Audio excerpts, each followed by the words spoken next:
Past continuous tense, जब भूतकाल में किसी समय पर कोई कार्य निरंतर चल रहा था, अर्थात किसी दिए हुए समय से पहले कार्य शुरू हुआ और बताते समय या बोलते समय कार्य चल रहा था और उसके बाद भी उसके आगे चलने की संभावना थी। हिंदी पहचान, हिंदी वाक्यों के अंत में रहा था, रही थी, रहे थे आता है। इंग्लिश एडवर्बियल्स यानी अंग्रेजी वे शब्द जिनसे हम पहचान करते हैं, eight this time, yesterday, in these days, last year, while, या अन्य भूतकाल के ऐसे ही शब्द जो भूतकाल में कार्य के निरंतर होने का बोध कराते हैं। हेल्पिंग वर्ब होती है वाज या वर, एक वचन के लिए शब्द में वाज लगेगा और बहुवचन के सभी सब्जेक्ट के साथ वर का प्रयोग करेंगे। स्ट्रक्चर है, सब्जेक्ट के बाद वाज या वर हेल्पिंग वर्ब है, उसके बाद वर्ब की फर्स्ट फॉर्म के साथ आईएनजी, उसके बाद ऑब्जेक्ट और अदर वर्ड्स। वह एक पत्र लिख रही थी, she was writing a letter. वे कल जयपुर जा रहे थे, they were going to Jaipur yesterday.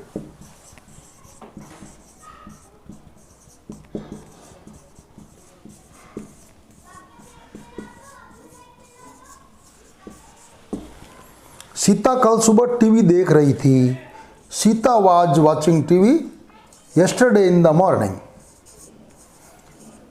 Sita was watching TV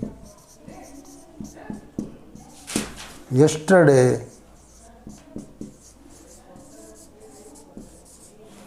in the morning.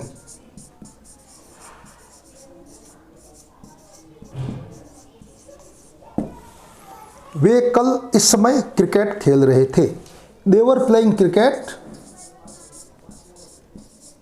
दे बहुवचन है इसलिए सहायक क्रिया वर आएगी, वर के बाद मैन वर्ब के साथ आईएनजी प्लेइंग, इसके बाद object, they were playing cricket.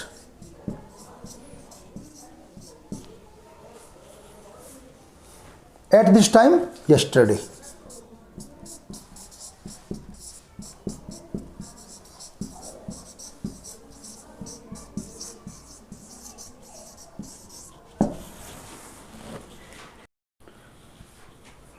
Past progressive tense में जब भूतकाल में दो कार्य निरंतर होते हैं तो हम उनको वाइल से जोड़ देते हैं।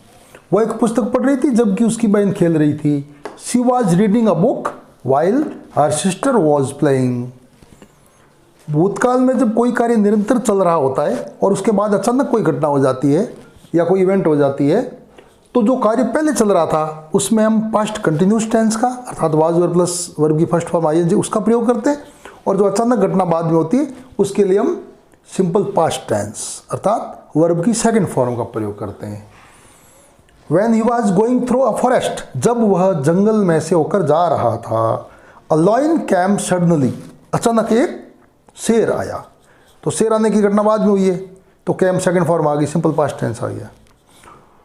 While I was watching TV, जबकि मैं टीवी देख रहा था, someone called me, किसी ने मुझे पुकारा।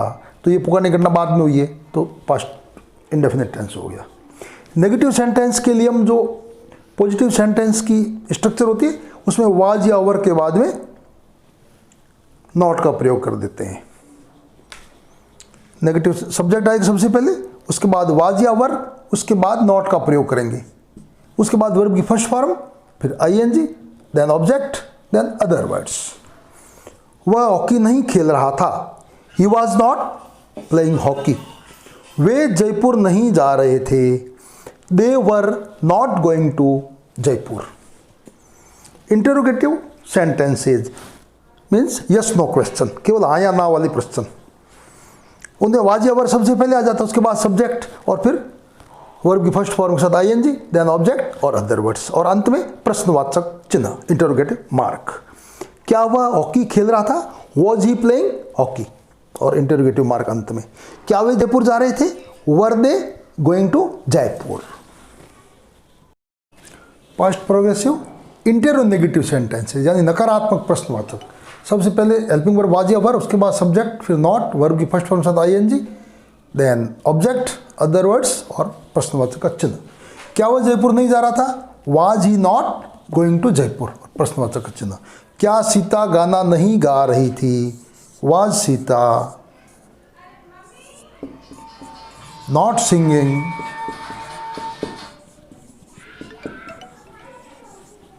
ए सॉन्ग, क्या सीता गाना नहीं गा रही थी? क्या मोहन कल इस समय पुस्तक नहीं पढ़ रहा था? Was Mohan not reading a book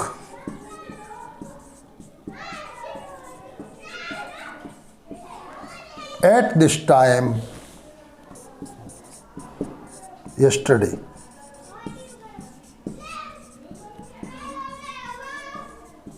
प्रश्नवाचक का चिन्ह।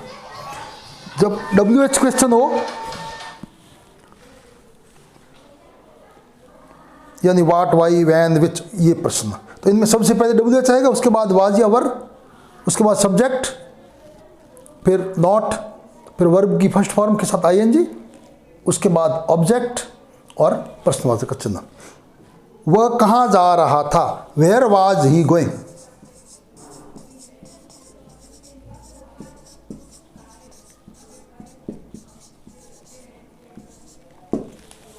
ये केवल WH क्वेश्चन है, इंटेरोगेटिव है, नेगेटिव साथ में नहीं है, इसलिए नॉट का प्रयोग नहीं किया। ये इंटेरोनेगेटिव है, नकारात्मक भी है, प्रश्नवाचक। वे क्या नहीं खरीद रहे थे? What were they not buying? What were they not buying? Thanks. Video पूरा देखिए।